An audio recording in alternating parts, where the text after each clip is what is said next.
The Fantasy Footballer Studio is brought to you by Amazon Prime.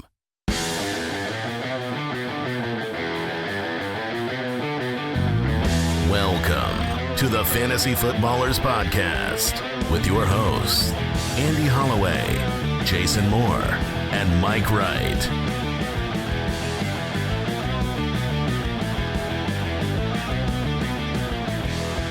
Ladies and gentlemen, welcome into the podcast. It's the Fantasy Footballers Podcast. If you're nasty. Oh, we nasty. But this is the time for nasty, Mike. Oh, yeah, it is. This is the time where you gotta get down that mucky muck. 'Tis the season of nasty. Make them playoffs, back your way in, grab those foul rebound players no one wants, Oh, yeah. beat the Goliath ahead of you, win the championship. That's the way I like to do it. As the underdog. Yeah. Is that because you are the underdog right now? This year, that's the way I like to do it. This year is, Next year, though. Next year, it could be different. I would much rather be the favorite. Welcome into the podcast, everybody. I'm your host. I'm your captain today, Mike, the Fantasy Hitman Wright. My best friend, Jason Moore. What up? All right. And a bear. Oh, yeah, Jay Grizz, a.k.a. Jay Riz, the cardboard bear extraordinaire. He's in the house. Andy is off today, but that's all right because we got hunger for more. We got news. We got the Thursday night preview. Maybe some mailbag. Who knows? I don't know what I'm going to do. I didn't know I was hosting today. I just sat down, and they're like, hey, you're hosting today, so You're up. So we are up, thefantasyfootballers.com.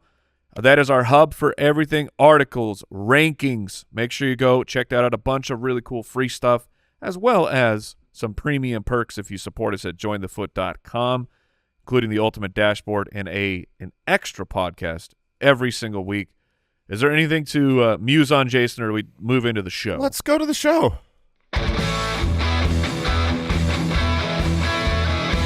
Welcome to Hungry for More, presented by Uber Eats.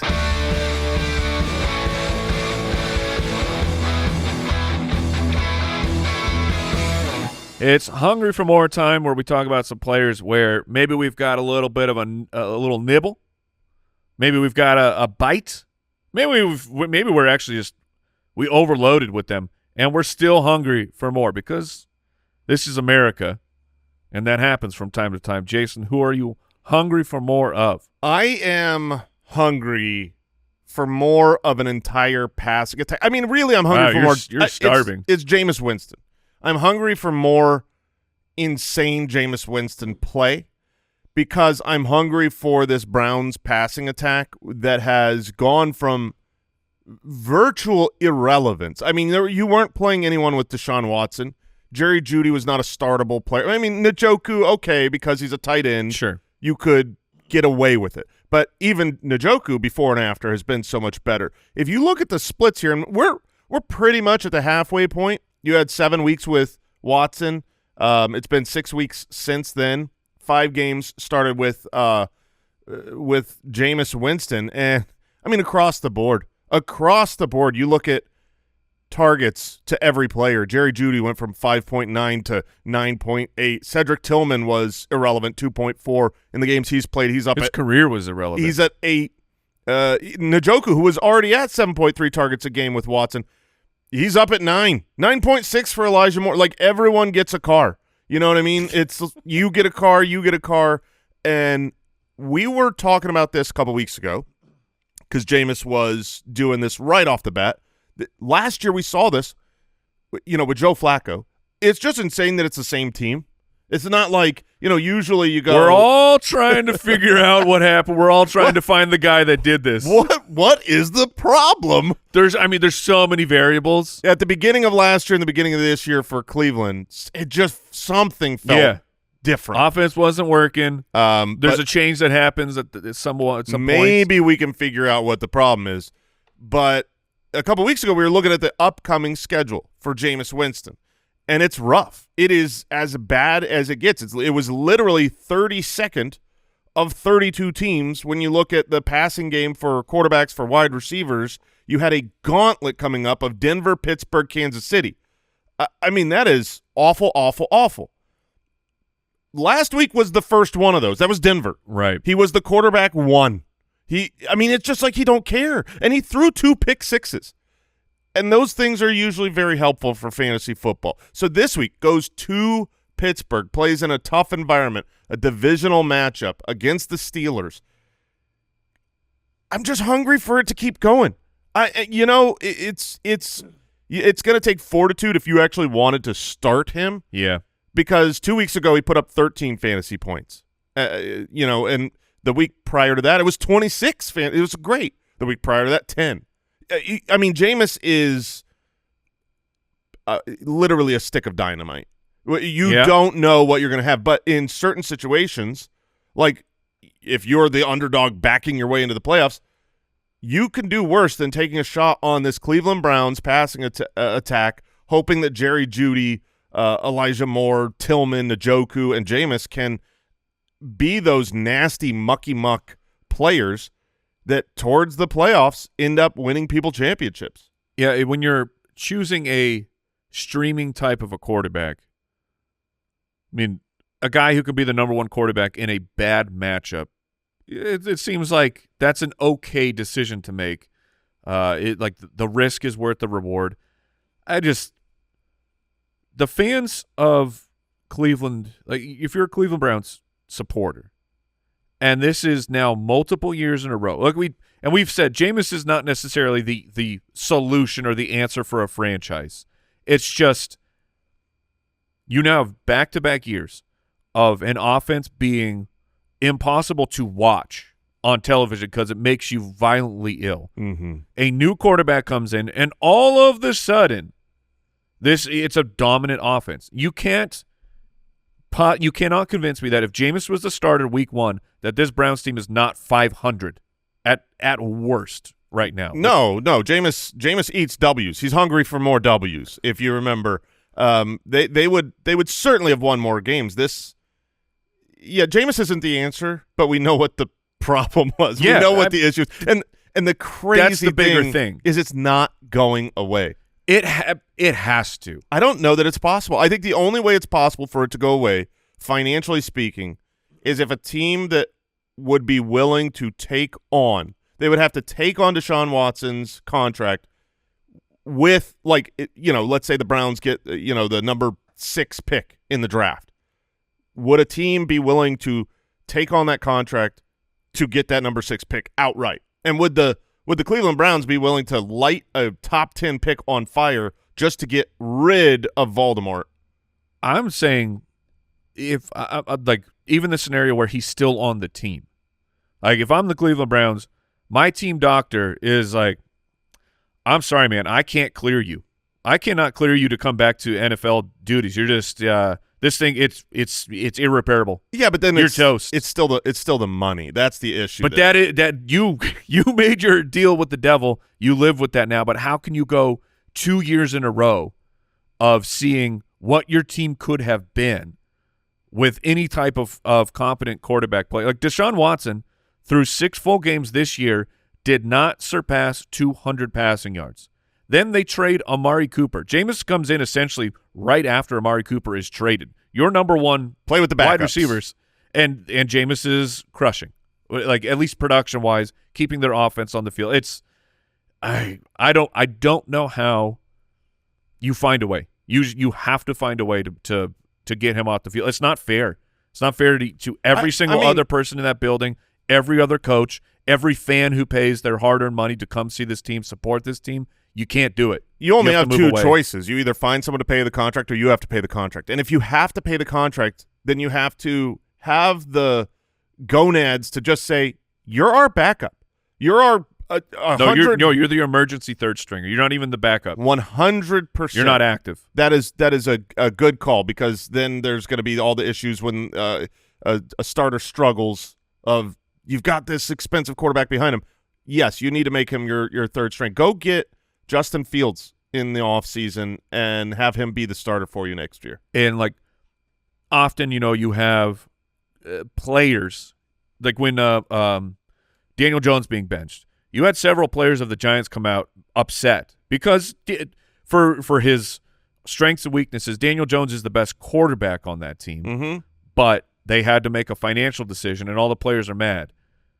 I think if you bench Deshaun Watson, I don't think the players are going to be mad. You know, it's funny. I think they will rejoice. I've always thought about, like, being a teammate of Voldemort, and I know, like when Voldemort got injured due to too much black magic, you had Jameis come out and really defend him and speak up for him. So I know, like, teammates, these guys are brothers in arms. They're warriors together. But there's got to be some teammates. They want to win. Well, they want to win, but there's also teammates that, like, don't want.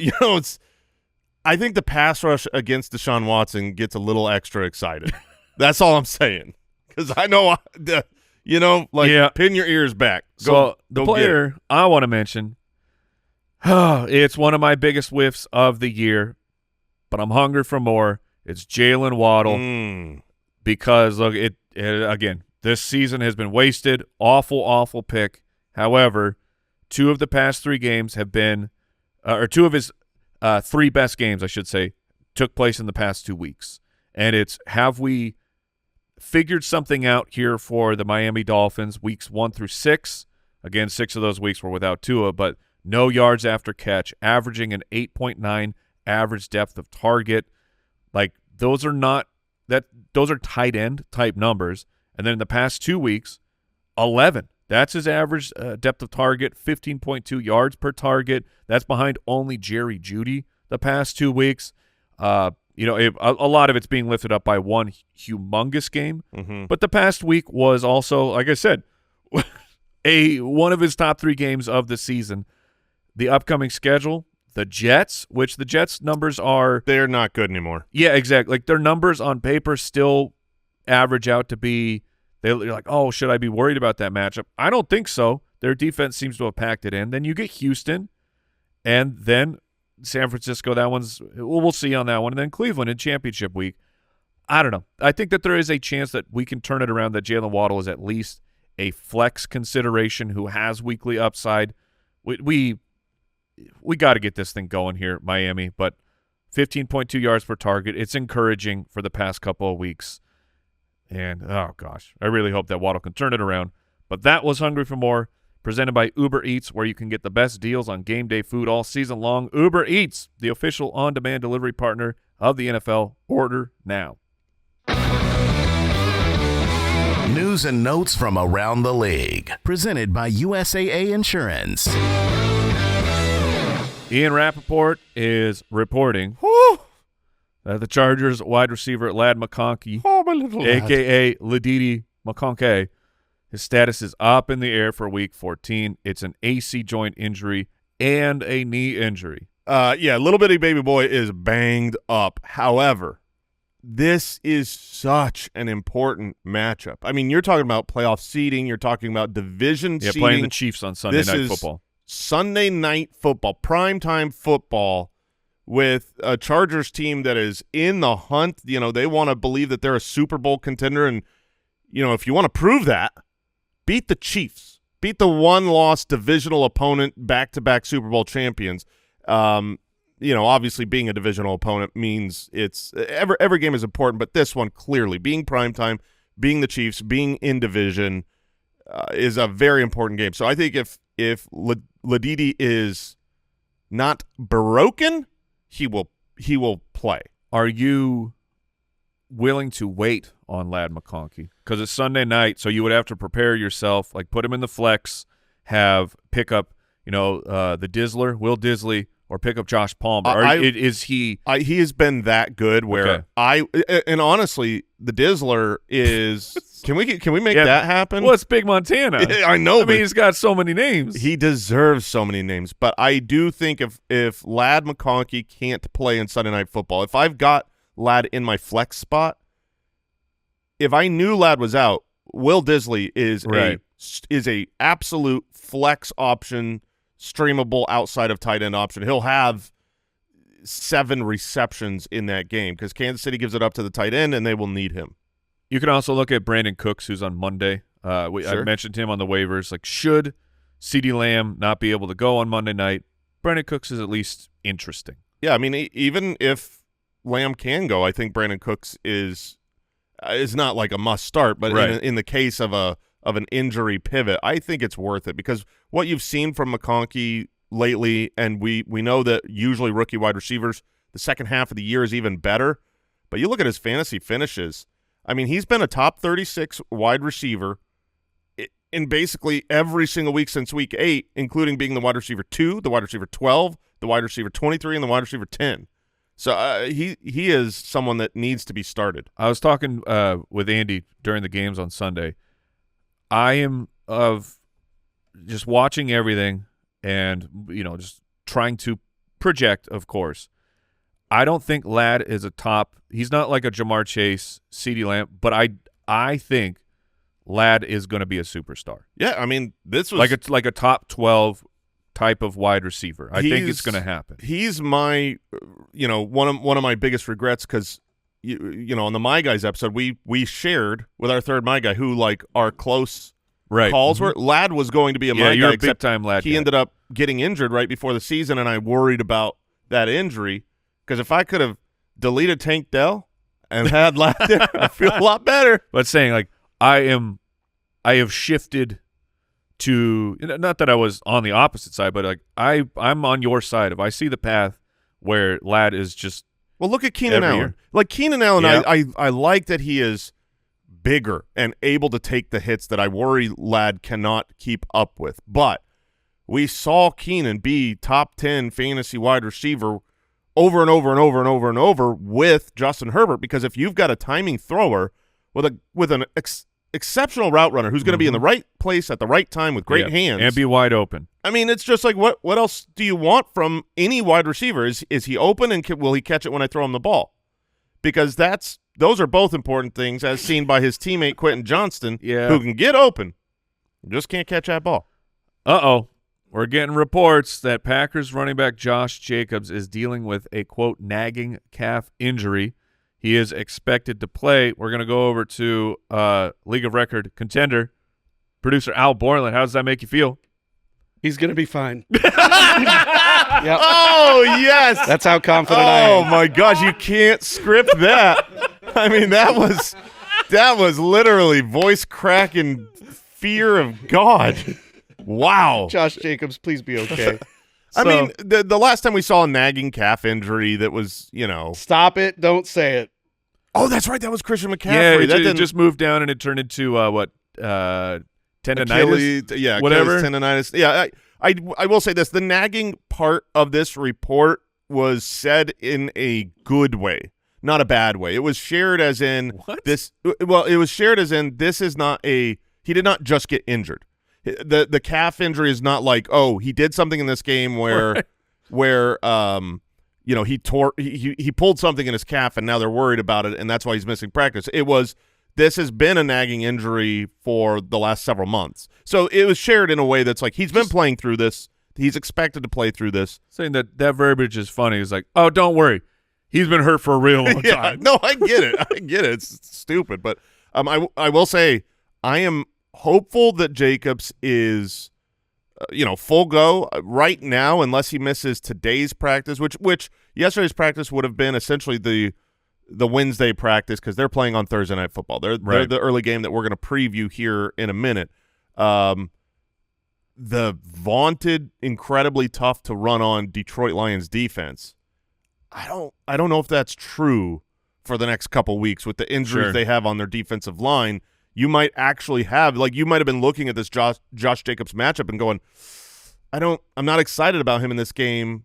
I got to prepare for him to have a down game. I think he'll have an awesome game if he's fully healthy. It may move Emmanuel Wilson up the list of backups. Like if you're stashing someone else's insurance running back and you're like, I can't sort through them, but Braylon, all these guys, the fact that the starter is currently dealing with an injury, maybe Wilson moves up. And Kyle, I know that I feel even dumb bringing this name up because we've talked about him several times this year, and it's always been irrelevant. But, Kyle, will you look up the Marshawn Lloyd situation? Because I think he went on – he wasn't – I don't think it was the IR. It was like the NFI list because it was appendicitis. But I don't know if it has the same rules where he can't come back for 4 games. So, yeah, Kyle can look that up because Marshawn Lloyd was healthy from his injury. Coming back was supposedly a big part of the game plan when he woke up and had appendicitis and had to have emergency appendectomy. So if he comes back and Josh Jacobs gets hurt, that might be another backup to look at along with Wilson. Also, that Chris Brooks fella's been getting Nope. opportunities. No. Dude sucks. Commanders running back Austin Eckler on Tuesday said he's still dealing with concussion symptoms. He still has 3 games left on the IR, but this, man, it's such a big bummer. It's his second one. I looked at him talking about it. He, for justifiable reasons, I think he is concerned about it, which sucks because this team can make a run, and Eckler would be a part of it, and I would love to see Eckler do a playoff run. It would be fun. For sure. That would be awesome. He should be able to get back by the NFL playoffs, but for fantasy football purposes, you don't need to roster him. If you haven't done the math, they're on bye this week. Then he has to miss 3 more games. That's the championship. That's week 17. He's out week 17 guaranteed. So if he comes back, which right now symptoms being there is not a good sign of him coming back immediately. If he does, the earliest he can come back is when fantasy football is over. So drop him, move on, and hopefully he is good for the NFL playoffs because we love that dude and want him to have a fun time. Let's see. Breece Hall won't practice. Shut up. Dude. Don't worry about it, man. Don't worry about it. I already know. Can I tell you the Breece Hall rest of season story? Sure. I'd right. love to hear it. Yeah. So our main 2 leagues, our main dynasty league and our league of record. Mm-hmm.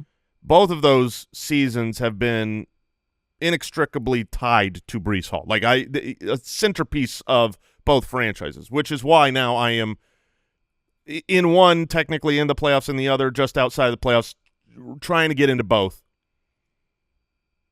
Breece Hall will be the reason I do not make the playoffs. But after that, oh, baby, he's going to go nuclear. So why don't you just play a different guy? I don't have other people to play, Mike. Oh, how easy. Let me just throw Josh Jacobs in there. No, I don't have him. Well, I wasn't sure how convicted you are in this main character syndrome. Yeah, no, I'm very convicted, but the issue is, I mean, my other guy would be, I'm hopeful Alexander Madison is back or Kareem Hunt. I mean, look, it's tough in the streets. Nice. Former Jets running back who was recently cut, Izzy Abanikanda, was claimed by the 49ers. They had to bring somebody else in, but Jason. Abanikanda don't want none. Unless you got buns, son. Yeah. It's a fun, interesting pickup. If you've listened for the last year, 2 years, Izzy was he was never like a super highly touted prospect that we were banging the drum for, but he did have certain traits that are great. 216, runs a 4.41, I think. So he's a fast, big-bodied back, which is great, and honestly fits the system for the 49ers really, really well. This is, I think, a great pickup. The fact that right now he's number 2 on the depth chart. I do expect – so for now, Isaac Guerendo is the starter. Izzy is the backup. Someone has him in our Dino League? Oh, yeah. I think he'll be rostered in most Dynasty Leagues because he looked like the backup for Breece Hall. But he was the backup to the backup. He became the backup to the backup, but a lot of times those guys just aren't released in season and Dynasty Leagues. You should go out and look and see if Izzy's there. At this point, he should be rostered. Now he's the backup. You have Patrick Taylor, who is on the practice squad, as well. The 49ers signed one-time hopeful good player Keyshawn Vaughn. So they're bringing in all the hits. I mean, they're doing what we have to do in fantasy football at this time of year, which is playing in the nasty boys. But yeah, Izzy hopefully gets some run. And he would be, I think, the next man up who would succeed should an injury happen to Isaac Guerendo. Because I think Patrick Taylor's more of like the special teams type of guy. He's on the practice squad right now. I expect him to be elevated.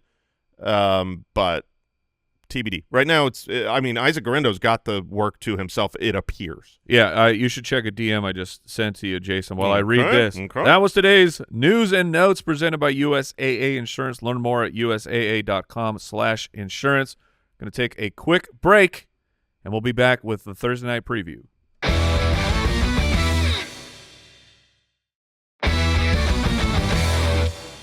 I like what you DM'd me, and that is all we will say. That's a message just for me and you and everyone to wish they knew what it was. You guys want to know?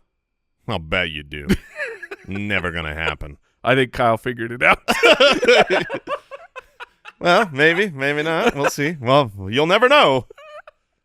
It's our secret. All right, let's get into it. Thursday Night Breakdown. Update, Kyle definitely figured it out. Now, yeah, well, we'll tell the people. Our Dino Jr. League, he is available. So All right. hopefully Kyle has the fab will know. to get it done. Green Bay, 9-3, taking on the Detroit Lions, who are 11-1. This is a game. DraftKings Sportsbook line is Detroit -3. The over-under is a delicious 51.5 point. Whew, highest of the week. Thursday night, what could go wrong? We aren't in Dome. We're at Detroit, so at least we have that going for us. Oh, no. I don't know if you know this. 27 degrees and snow. Terrible weather. Oh, wait, they're in a dome. Yeah. So we should have awesome football. Yeah. I realized something about America as I was watching the snow game from Sunday night. Because, look, big dome over here. It doesn't mean I don't enjoy watching a snowball because it's fun. Snow games are awesome. I totally get it. But I look at it objectively, not from the fan who's like, oh, man, this once – we get these so little here. It's enjoyable. It's different. It's unique. We're willing to just throw everything away for that one special little snow game. Mm-hmm. Like, players don't like it, okay? But number one, the players do not like it. Jameis liked it. But I'm saying overall, when you get reports from players like playing at Lambeau, once they're gone, they're like, oh, that was the worst. Yeah, that sucked. It's so cold. It sucks. It also hurts their contracts because they play for incentives. Yes. This is what I'm saying of like, you work so hard and you have all these other games where the variables are put into control because you're indoors. There's nothing else that can affect it. And then you're like, yeah, but what about this one game? Like, why is that? That should count like a half a game. My actual point in bringing up the fact that there was snow there is actually to point out to all the snow people, all the bad weather people, that when you have this incredible Thursday night football game, right, you need to be disappointed in it. You need to be unhappy if you're going to stay, intellectually honest and, just ethically true to yourself. Then make sure if this hits that over of 51.5 that you are like, man, we could have had a snow bowl here, but they had a roof on it. You could have had 11 completions for 94 yards from Brock Purdy. You could have had that, but you might end up with some awesome football. And I just want you to know that there's snow outside that perfectly controlled environment that you are being robbed of. They played in Week 9, talking about the Packers in Detroit. Detroit won 24-14. That was the outdoor game. Detroit is a home machine, 35 points per game at home, number 1 in the NFL, 27.5 red zone per plays. That's number 1. So what are we expecting here? Jordan Love has a 6.5% touchdown rate, which, that's still outrageous. But I get the feeling, or I can agree with the feeling of Jordan Love. It hasn't been nearly as good as last year, but QB5 at Detroit last year, 268-3. So how are you feeling about Jordan Love in this matchup? Maybe we get Dobbs back. Kyle, do we have any updates there? Because Romeo Dobbs has been limited on Monday and Tuesday. I've seen a very recent update that he's trending in the right direction, and we should know today if he's active, tomorrow if he passes the concussion protocol. Right now he is still in protocol. The expectation of the most recent report is that he will clear. But that hasn't been done yet. We'll know later. I think for the purpose of this outline, we should talk as if he is going to be active in this game. Okay, so if Romeo Doubs is active, where is Jordan Love in your confidence meter? Jordan Love is exceptionally high in my confidence meter. In fact, I would put it so far as to say that my confidence is high on every single player on both sides of the ball. The Detroit Lions defense has been so good, and I know sometimes these divisional games, they will surprise and they will hurt us. They will end up with just the, even in a dome, a 13-10 defensive slugfest. But in order to really punch hard in that defensive slugfest game, you have to have defensive players. And the Detroit Lions defense that has been so great lost so many guys, and they're all being labeled as week to week. Being a Thursday night game, they're not going to have these players. Like they're going to be down. I mean, from the start of the season, they're down like something insane, like 8 starters. But from even just a week and 2 weeks ago, they're down 3-4 important defensive pieces. And I just want them to get healthy and stay off the field because I love this. The Detroit Lions' incredible offense with a very hurt defense is a recipe for give me all the players in this game. I want to start Jaden Reed. I want to take a shot on Christian Watson. Okay. And I know that those are players who haven't been always great recently, but every now and then you have one of those games where you say, if the over-under was 60, can they hit it? And they can in this game. That's obviously not a guarantee, but you've got 2 good teams, 2 good offenses. The best defense is currently very injured, and I expect a lot of points in this game. Christian Watson or my hungry for more player, Jaylen Waddle? I would go Christian Watson there. Huh? You're hungry for more because you've been malnourished. Well, Watson is. Oh, yeah. I mean, that is fair. That is fair. But the potential for a big, massive play, I think, is higher with Christian Watson. All right, and then a pretty popular start-sit question that we are getting. Jordan Love in this matchup, we know what he can do, or do you tail Jameis Winston, who will be playing a divisional rival, the Pittsburgh Steelers? So we'll talk about Jameis Winston. I think he's a good play this week, but not to that degree. Okay. If I have someone like Jordan Love in a matchup that I expect high potential in, Jameis can – Jameis can Jameis. Sure. And he is as likely to have 10 fantasy points as to have 35 fantasy points. And you can't say the same about Jordan Love. Jordan Love will, unless he gets injured in this game, he'll throw 2 touchdowns. He'll have enough in this matchup to have a good fantasy output. Well, you have to weigh Jordan Love against Josh Jacobs here. Yes, he has the calf injury, but all reports are he should be just fine. And if you look at what he has been doing lately, he is absolutely on a tear, especially since the bye week. 21 points, 28, 20. He's one of the top running backs at this moment. 23 opportunities, 27, 23. So it comes down to, his involvement. And while the Lions are number 2 against running backs in the past 6 weeks, you feel like you're not concerned for Jacobs? I am not unconcerned, but I'm less concerned. So the injuries or the scheme, that's going to be one of the big questions. And we'll get the answer here on Thursday because they're down a lot of players. And so is this scheme and the way that they play defensive football, because this is 3 years running where the Detroit Lions defense, even when their defense was bad and it was one you targeted in the passing game, you still could never run on them. So maybe it's not just personnel. Maybe it's a matter of they are going to sell out to stop the run and force the ball to the throwing lanes, and that's great for fantasy. I love that for Jordan Love. So I could still see Josh Jacobs having a difficult time, but he has been so good. And even when they played Detroit several weeks ago in Week 9, they kind of got away from the run a little bit. He only had 13 carries, but he had 95 yards, which was surprising against the Lions. So Josh Jacobs isn't someone you can bench under any circumstance, and I think he ends up being kind of, I would call it the running back 12 this week. Tucker Kraft saw 7 targets against Miami. That was the second highest of the total of the season. Caught 6 of them for 78 yards.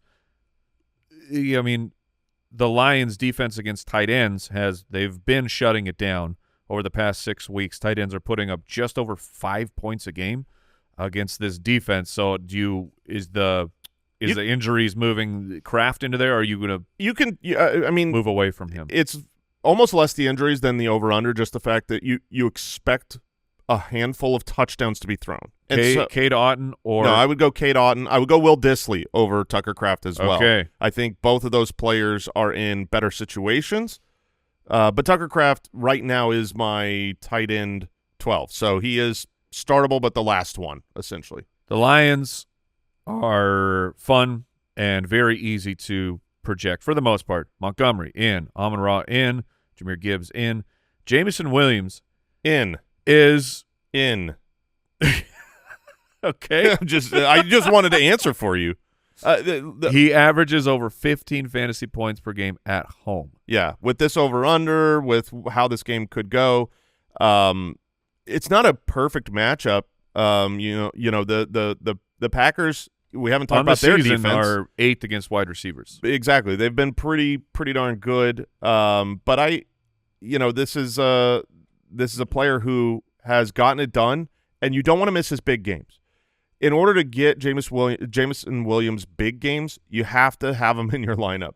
And I realize you can end up with a dud. You can end up with, Houston with 6.8 fantasy points in Week 10, or you can end up in Week 11 with 20 fantasy points.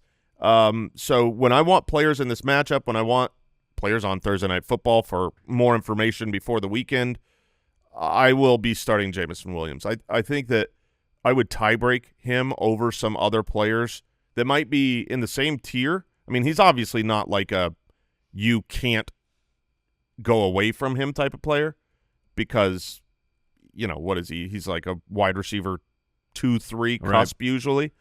And then where is Laporta rank in here? Laporta's so dumb. Laporta's just like part of the analysis that you come to the fantasy footballers for is stuff like this, Jason. We are red light, green light. Oh, with yeah. Sam Laporta. Well, tight end 6, 34, 9, 29, 3, 28. Uh-oh. Tight end 8. That means we're going to be in the red light. We're going to be in the 20s this week, except green light. It is a very good matchup. That's the Packers have given up more in the passing game to the tight end than to wide receivers, respective of position. And the high over-under, I mean, I guess the best question would be which one of these two tight ends in the game, because that's about where both these players are. Yeah. They're kind of the low-end startable options. I'd go Laporta. I lean Kraft. Laporta over Kraft as well. But that's a tough call. Anything else on this game? I don't think so. I think we covered pretty much every relevant player. All right, quick break and then some mailbag.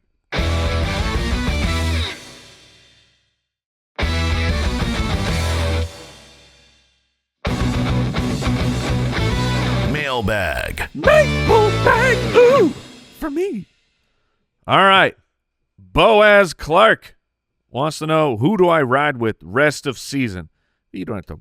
Yeah, you don't have to lock that in, but let's just go through the thought process, anyways.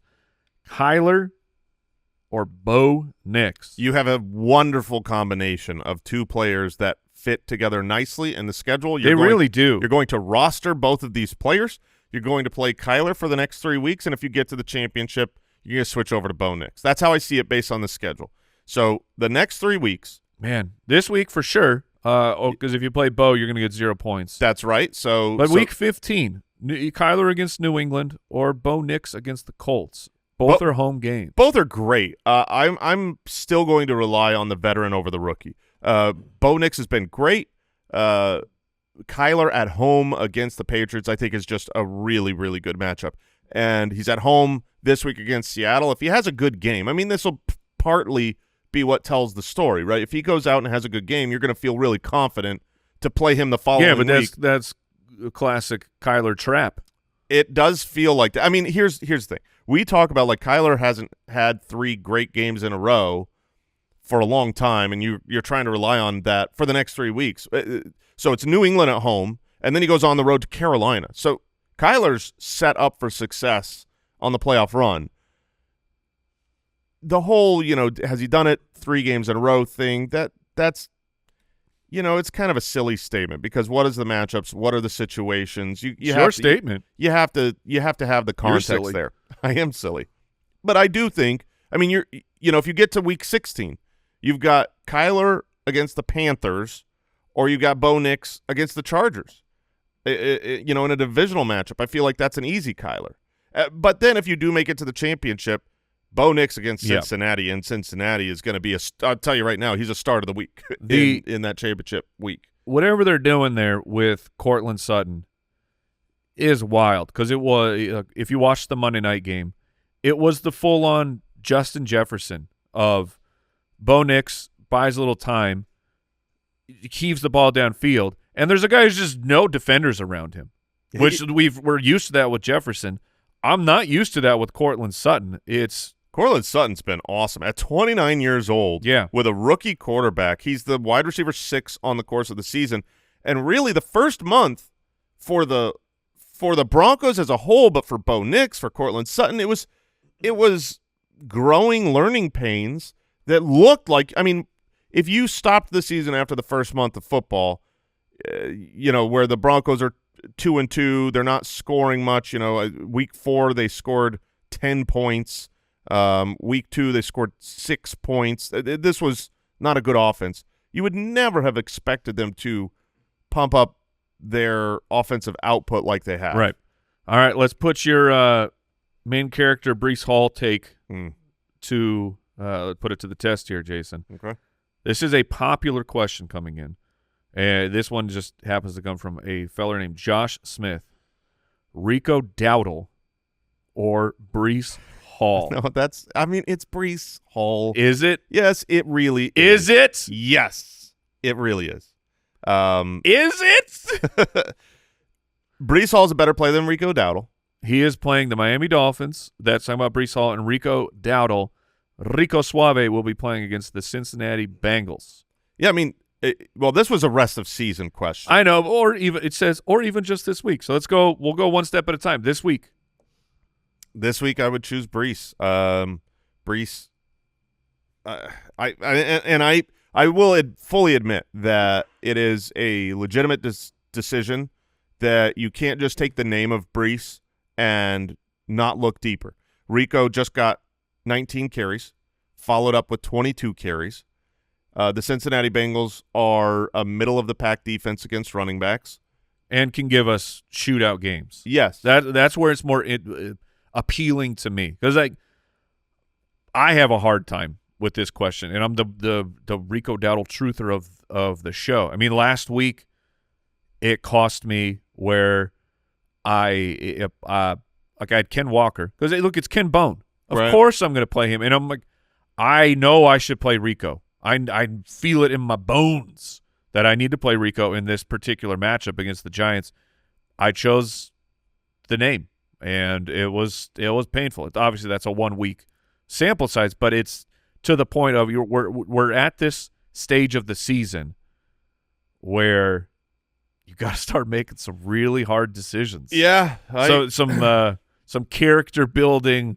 No, I get it. Deep look inside. Breece last week was terrible. The previous game we saw him was the running back awesome. 3. Yeah. The matchup against Miami is I think it's actually pretty identical. Cincinnati and Miami, they are mid-level defenses, rush defenses. They are capable of providing a shootout. Both of these offenses, the Cowboys and the Jets, you're not sure how many touchdown opportunities there will be. At least with Rico Dowdle, it seems that there is less of a worry of a committee. They've kind of committed to him. Like it's really, really parallel situations here. So if you want to go Dowdling, you go Dowdling. I don't blame you at all. But rest of season, Breece does have the best schedule left for running backs. He just goes Miami, middle of the pack. Jacksonville, great matchup. The Rams, middle of the pack. Buffalo, Great matchup for running backs on the ground, and then Miami if you play in the final week of the season. Whereas, you've got, at least in championship week for Dowdle, you've got the Philadelphia Eagles, which I would never play him against. This week, I get it for Breece. Next week will be that'll be a tough decision with the Dallas Cowboys playing the Carolina Panthers. Next question. Follow up here. I see Okay. it from IG from Reggie Stat. Rico or Isaac Guerendo this week? What is Because he's going to be, if you end up picking up Guerendo, right? you paid a lot for him. You're excited. Chicago is the matchup, which Chicago's great pass defense. They're not that good of a rush defense. I would say middle of the pack, similar to the other matchups we've been talking about. So who would you start between those two? Rico Dowdle or waiver superstar? Oh, that's impossible. That is so impossible. I think I'd probably go Guerendo. I see. I think I go Rico. I was just avoid the risk. I was just writing down. I think I'm going to go Breece, Rico, Guerendo. It's where the confidence for Guerendo for me is because look, we're celebrating and talking about they added a Banacanda.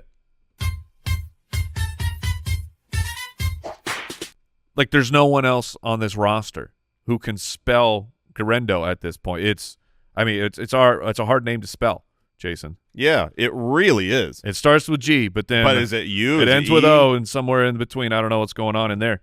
We got a question here from Kevin Casey. Can I start Jameis and the Steelers defense?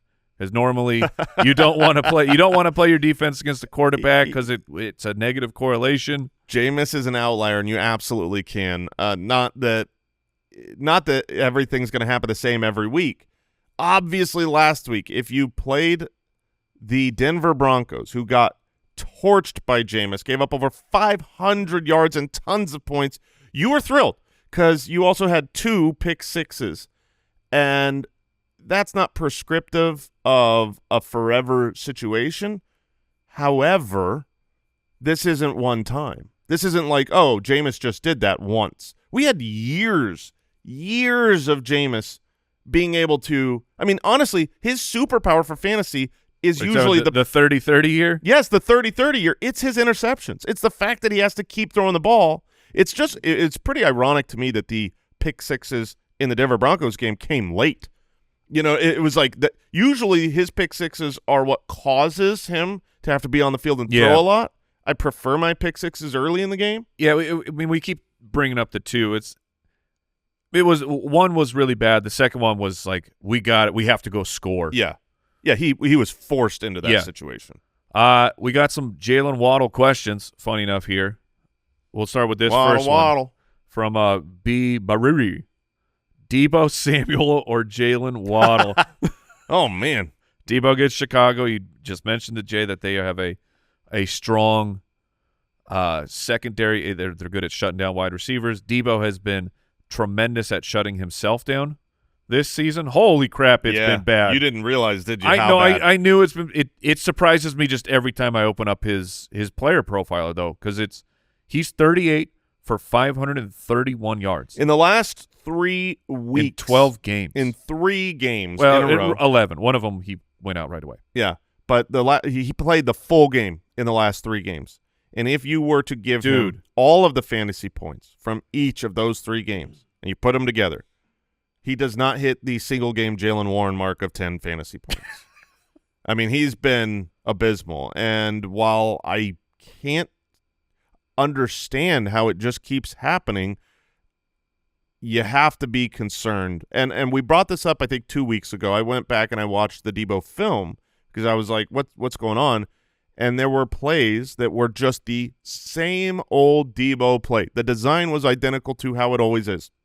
Just a handoff up the side, blockers out in front. He's just got to break the first tackle like he always does, and this is going to be a big play. He didn't break that first tackle. He just got tackled behind the line of scrimmage, solo, one-on-one. It just didn't look that good. So I'm starting to worry it's a little bit more him than we want. He's almost 29 years old. He plays a running back style of football. Not that he can't have a big game, but I worry about him. I would much rather start Juwan Jennings over him. Yeah. And I think at this point, I'm for that. I'm going to take the targets from Waddle And I need to make sure Deebo's as low in my rankings as he deserves to be right now. All right. How about Jaylen Waddle or Garrett Wilson? I would go Garrett Wilson. I know it's been very, very bad 3 games in a row for Garrett Wilson.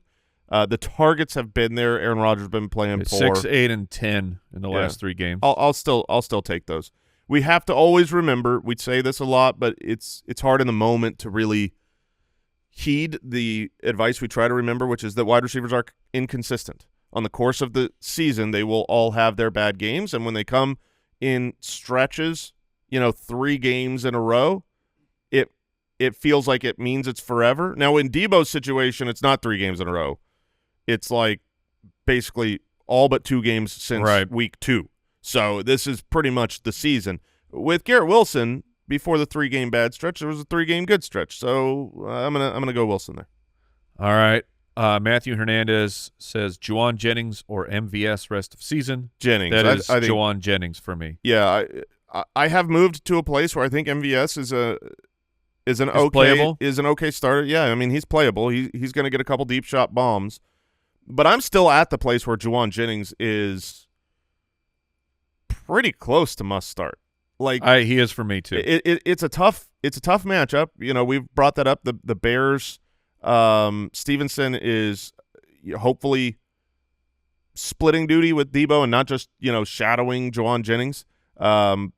So I worry this week on the matchup, but I believe Juwan Jennings is going to be the wide receiver 1 for the Shanahan offense that will still score a lot of points. I mean, they're not going to always play in the snow against the Bills.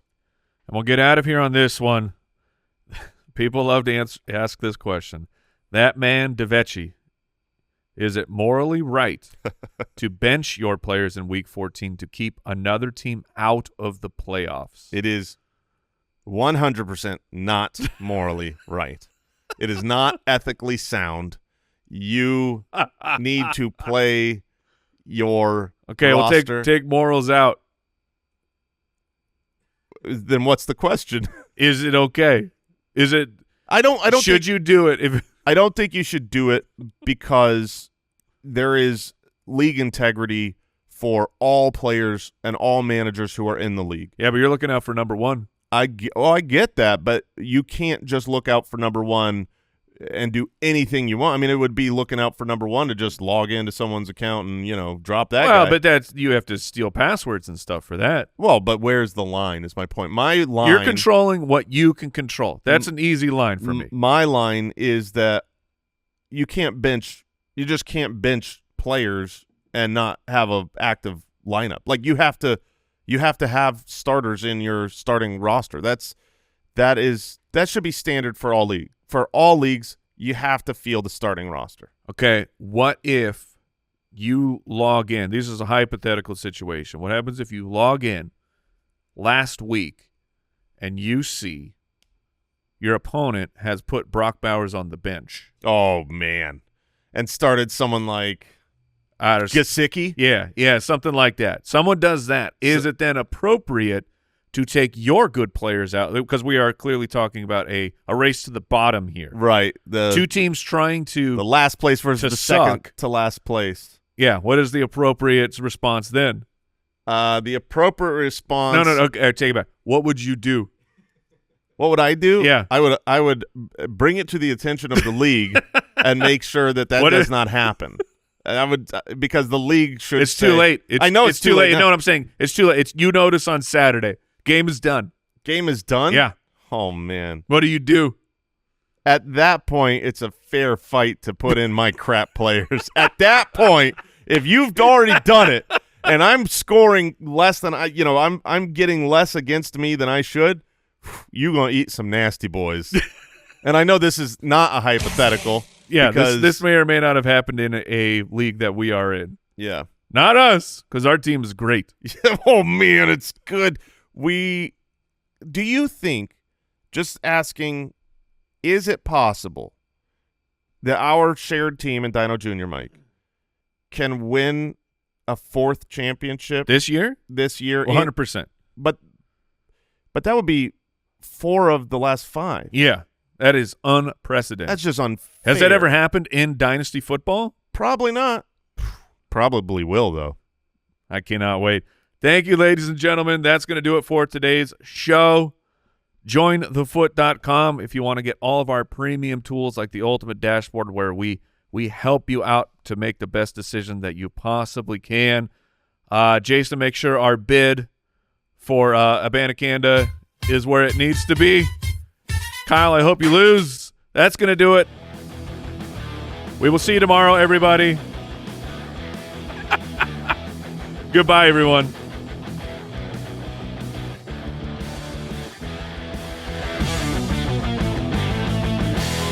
Thank you for listening to another episode of the Fantasy Footballers Podcast. Join our fantasy football community on jointhefoot.com and follow us on Twitter @TheFFBallers.